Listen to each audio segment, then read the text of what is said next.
GIT کے سامنے حسین نواز کی پیشی سے قبل میڈیا سے گفتگو کرتے ہوئے دانیال عزیز نے کہا ضابطے کے مطابق یہ کوئی طریقہ نہیں ہے انویسٹیگیشن کا، جبکہ دوسری جانب یہ بھی کہا جا رہا ہے کہ اگر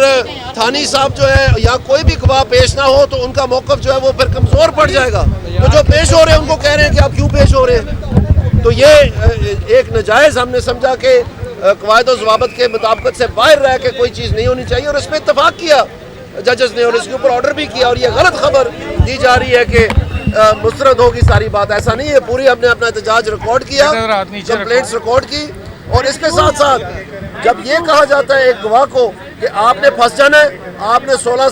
سال قید ہو جانا ہے، آپ اپنی درخواست واپس لیں، اگر پوری نہیں تو صرف وہ حصہ واپس لے لے جس میں آپ نے کہا ہے کہ منی لانڈرنگ کوئی نہیں ہوئی۔ لیگی رہنما دانیال عزیز نے مزید کہا تو اس طرح سے گوڈنگ دا وٹنس یا براؤ بیٹنگ یا جو ڈسپلن ہے ایک انویسٹیگیشن کا، اس میں کسی قسم کی ڈگنیٹی سے بلو ٹریٹمنٹ دینی،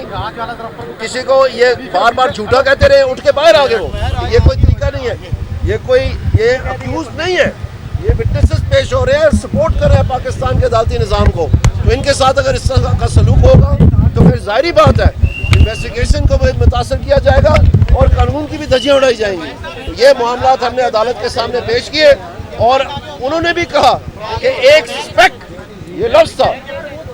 جج صاحب کا، کہ ایک سسپیکٹ بھی ہمیں اگر شک پڑا یا نظر آیا کہ کسی قسم کا باعث یا کسی قسم کی سسپیشن بھی ہو تو اس کے اوپر ہم فوری طور پر ایکشن لیں گے۔ Lotus Lake Towers, a groundbreaking endeavor by Lotus Properties.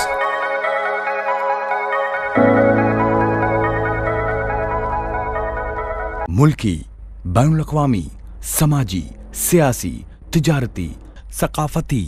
تفریحی، معلوماتی اور کھیلوں سے جڑی